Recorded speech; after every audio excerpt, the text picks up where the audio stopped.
Hi అండి. Welcome to my channel Bhagyalakshmi పచ్చ. ఎలా ఉన్నారు? బాగున్నారా? నేను కూడా చాలా బాగున్నానండి. వినాయక చవితి పండుగ వస్తుంది కదండి, అందుకనే కొంచెం ఇల్లు లైట్గా క్లీన్ చేస్తున్నాను. శ్రావణ మాసంలో క్లీన్ చేశాను, మళ్ళీ ఇప్పుడు ఇంకా క్లీన్ చేయలేదండి. ఇంకా అమావాస్య కూడా వెళ్ళింది కదా, ఇంకా అందుకని ఇంటిని ఇదిగోండి క్లీన్ చేస్తున్నాను. వంటగదిలో సామానన్నీ తీసి నీట్గా తుడుస్తున్నాను. సామాను పైన లైట్గా దుమ్ము ఉందండి, పైన కొంచెం తెల్లగా పేరుకున్నట్టుగా దుమ్ము ఉంది. అందుకని గిన్నెలన్నీ తీసి నీట్గా తుడిచేస్తున్నాను. క్లాత్ అయితే ఏమి తీసి వేయట్లేదండి. క్లాత్ అంటే సామాన్లు పెట్టుకోవడానికి పేపర్ వేయకుండా నేను బ్యానర్ లాంటిది వేసుకుంటాను కదండి.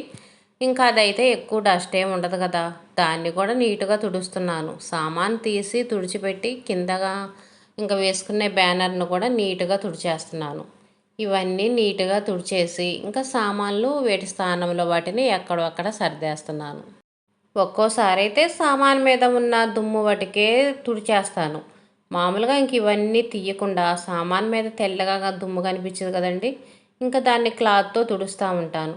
ఒక్కొక్కసారేమో సామాన్ అన్నీ తీసేసి నీట్గా తుడుస్తాను. ఇంకా డీప్ క్లీన్ చేసేటప్పుడు అయితే మాత్రం ఇంకా పేపర్ కూడా తీసేసి అరమార్ మొత్తం నీట్గా తుడిచేసి అప్పుడు పేపర్ వేసుకుంటాను. ఇవి బ్యానర్లు కాబట్టి ఎప్పుడూ తీసుకోవాల్సిన అవసరం ఉండదండి. ఎప్పుడో 1 ఇయర్కి ఒకసారి వీటిని మార్చుకుంటే చాలు. పేపర్లు అనుకోండి నెలకొక్కసారి మార్చాల్సి వచ్చింది. ఇవి బ్యానర్లు కాబట్టి వీటిని ఎప్పుడూ మార్చాల్సిన అవసరం ఉండదు. ఎప్పుడో ఒకసారి మార్చుకుంటే చాలు. ఇంకా సామాన్ ఈ విధంగా నీట్గా తుడిచిపెట్టుకోవటమే.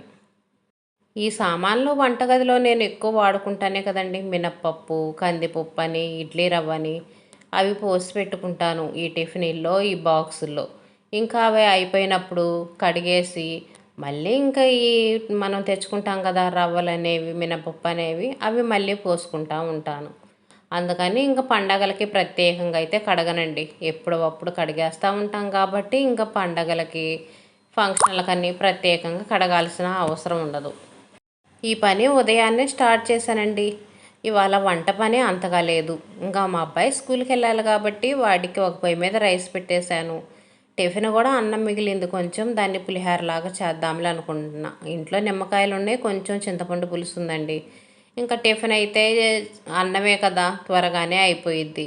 ఇంకా పని ఏం లేదు, ఖాళీగానే ఉన్నాను కదా అని ఇంక ఈ క్లీనింగ్ పని అనేది మొదలు పెట్టేశానండి. 7 గంటలకల్లా మొదలు పెట్టేశాను.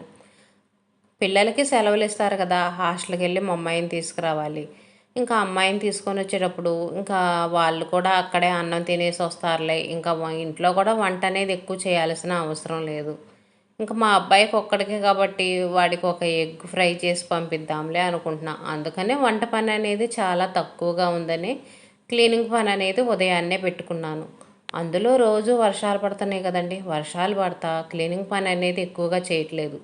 నార్మల్గా వంట చేసుకోవటం, ఇల్లు ఊడ్చుకోవటం ఇదే కానీ ఇంకా వేటిని దులపటాలు, తుడవటాలు ఈ పనులు అయితే అస్సలు పెట్టుకోవట్లేదు. కుర్చీలు కూడా తెల్లంగా దుమ్ము అనేది పేరుకొని పోయి ఉంది. మనం ఎప్పటికప్పుడు తుడిస్తేనే కానీ, తుడవకుండా వదిలేసామనుకోండి తెల్లంగా దుమ్ము అనేది పేరుకొని ఉంటుంది. ఈరోజు వర్షం లేదు కదా, కొంచెం ఎండ అనేది వస్తుంది. అందుకనే ఇంకా వీటి మీద డస్ట్ అనేది కనపడతా ఉంది. తలుపులకు కూడా తెల్లంగా దుమ్ము ఉండిద్దండి. వర్షం పడిన తర్వాత మనకి చెక్క తలుపులు అవి ఉంటాయి కదండి, టేక తలుపులు, అవన్నీ తెల్లంగా వచ్చేస్తాయి. వాటిని కొంచెం కొబ్బరి నూనెతో క్లీన్ చేసుకోవటం కానీ, లేదనుకోండి నార్మల్గా క్లాత్ తీసుకొని నీట్గా తుడిచి క్లీన్ చేసుకోవాలి. వంటగది అయితే ఇంకా పైపైన నీట్గా క్లీన్ చేశానండి. అరమార్లో సామాన్లన్నీ క్లాత్ తీసుకొని నీట్గా తుడిచేసి, కింద బ్యానర్ కూడా నీట్గా తుడిచేసి ఎక్కడ సామాన్లు అక్కడ మొత్తం నీట్గా సర్దేశాను. ఇంకా సామాన్ వెనక కొన్ని ప్లేట్లు అవన్నీ పెట్టుకుంటాను. అవి అయితే కవర్లో వేసి ఉంచుతా కదండి, వాటిని అయితే తీసేమి తొడవను. కవర్ మీద డస్ట్ ఉంటుంది కదా, ఇంకా కవర్ని నీట్గా తుడిచేసి పెడతాను.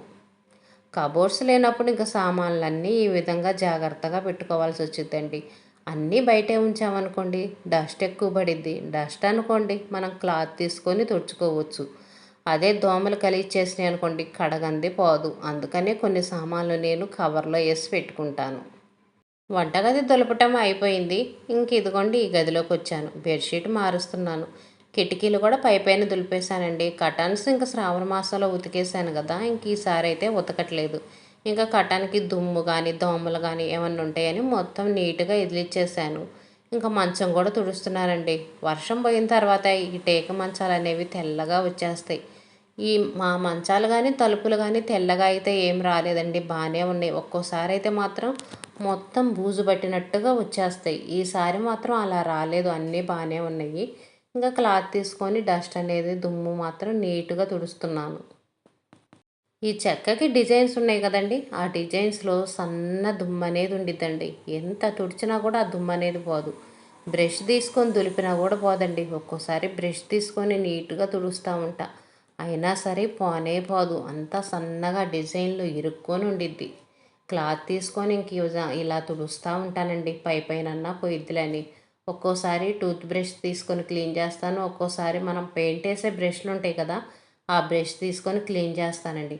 ఎప్పుడు డస్ట్ అనేది లేకుండా నీట్గా తుడిచిపెట్టుకున్నామంటే ఈ చెక్క వస్తువులు త్వరగా పుచ్చు అనేది రాదండి.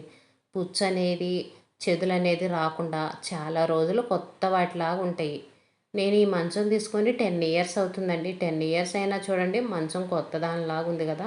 ఎప్పటికప్పుడు నీట్గా తుడిచిపెట్టుకుంటుంటే ఏ వస్తువైనా సరే కొత్త దానిలాగా ఉంటుంది. 10 సంవత్సరాలు రావాల్సిన వస్తువు 20 సంవత్సరాలు వచ్చింది, మనం మెయింటైన్ చేసుకునే దాన్ని బట్టి ఉండిద్ది. మంచానికి ఉన్న దుమ్మంతా నీట్గా దులిపేశానండి. ఈ సన్న డిజైన్లు ఉన్నాయి కదా, ఇంకా బ్రష్ తీసుకొని వీటిని కూడా నీట్గా తుడిచేసాను. బ్రష్ తీసుకొని తుడిస్తే మాత్రం సన్న దుమ్ము అనేది మొత్తం పోకపోయినా సరే కొంచెం పర్వాలేదు, లైట్గా పోయిద్ది. ఇంకా మరీ ఎక్కువగా ఉందనుకున్నప్పుడు కొబ్బరి నూనె తీసుకొని క్లీన్ చేస్తానండి. ఒక కవర్కి కొబ్బరి నూనె వేసి తుడిచామనుకోండి ఆ దుమ్ము అనేది కనపడకుండా ఉండిద్ది. చెక్క వస్తువులు కూడా చాలా నీట్గా కొత్త వాటిలాగా ఉంటాయండి కొబ్బరి నూనెతో క్లీన్ చేసామంటే. అప్పుడప్పుడు అలా చేస్తూ ఉంటాను. అంటే ఎప్పుడు ఎక్కువ చేయలేండి, ఎప్పుడో ఒకసారి కొబ్బరి నూనెతో క్లీన్ చేస్తాను. కొబ్బరి నూనెతో మాత్రం క్లీన్ చేస్తే కొత్త వాటిలాగా మెరుస్తా చాలా బాగుంటాయి. ఇంకా బెడ్షీట్ కూడా వేసేసానండి. బెడ్ పని అయితే అయిపోయింది. ఇంక ఇప్పుడు ఇదిగోండి షోకేస్కి మాకు అద్దాలు ఏమి లేవు కదండి, కవర్ అంటించేసి పెట్టాను. ఇంక ఈ కవర్కి కూడా పైన దుమ్ము అనేది ఉంటుందండి. దీన్ని కూడా క్లాత్ తీసుకొని నీట్గా తుడిచేస్తున్నాను. కవర్ను తుడవలేదనుకోండి మొత్తం దుమ్ము అనేది కనిపిస్తూ ఉంటుంది.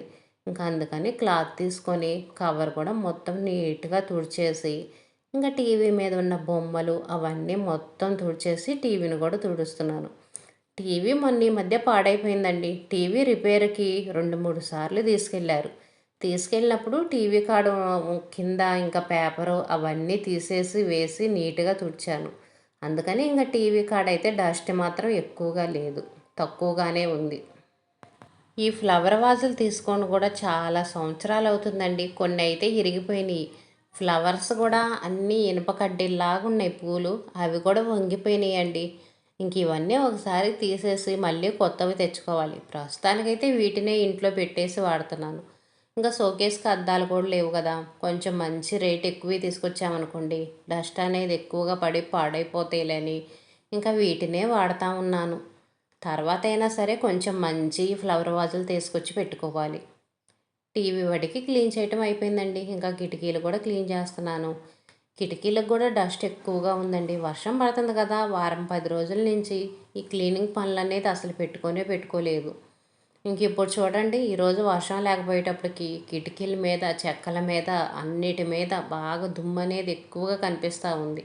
అందుకే క్లాత్ తీసుకొని మొత్తం తుడిచేస్తున్నాను. ఈ డిజైన్లో డస్ట్ ఎక్కువగా ఉండిద్దండి. క్లాత్ తీసుకొని మనం నీట్గా తుడిస్తేనే దుమ్ము అనేది పోయిద్ది. తుడవలేదనుకోండి దుమ్ము అనేది పోనే పోదు. ఈ షర్టుని మన చేతికి గనక మనం షర్టు తొడుక్కుంటాం చూడండి, అలా చేతి మీద వేసుకొని ఈ డిజైన్లో వేళ్ళు పెట్టి తుడిచామంటే డస్ట్ అనేది నీట్గా క్లీన్ అయిపోయిద్దండి. క్లాత్ తీసుకొని ఇలా కుట్టినా సరే డస్ట్ ఎక్కువగా పోదు. ఎప్పుడన్నా ఒకసారి క్లాత్ తీసుకొని ఇలా తుడుస్తూ ఉంటాను. ఒక్కోసారి అయితేనే క్లాత్ తీసుకొని మామూలుగా కుట్టినట్టుగా దులుపుతూ ఉంటాను. ఎక్కువ డస్ట్ ఉన్నప్పుడైతే ఇలా తుడుస్తానండి. తక్కువ డస్ట్ ఉంది అనుకున్నప్పుడైతే ఇంకా క్లాత్ తీసుకొని కొట్టినట్టుగా దులుపుతాను. ఈ కిటికీలే కాదండి, ఇంట్లో ఉన్న అన్ని వస్తువులు అన్నీ పైన బూజులు దులిపేసి క్లీన్ చేశాను.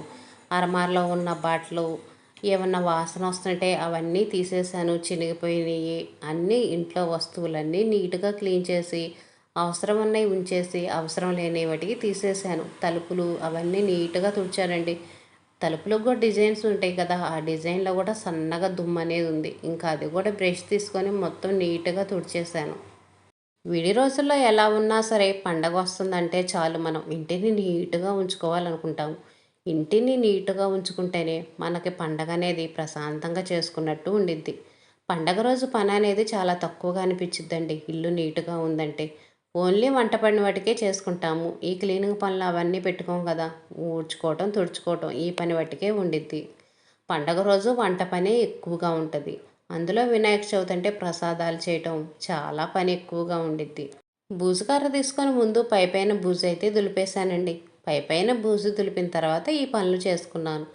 పిల్లలు స్కూల్కి వెళ్ళేటప్పటికి ఈ బూజు దులపడం అనేది చాలా వాటికి అయిపోయిందండి. 9 కల్లా నాకు ఈ పని అంతా అయిపోయింది. 7కి మొదలు పెట్టుకున్నాను కదా. ఈరోజు ఇంట్లో పని అనేది తక్కువగానే ఉంది. అందుకనే ఉదయాన్నే ఈ పని మొదలు పెట్టుకున్నాను. 9కి 10 కల్లా పని మొత్తం అయిపోయింది. ఇదేనండి ఈరోజు వీడియో.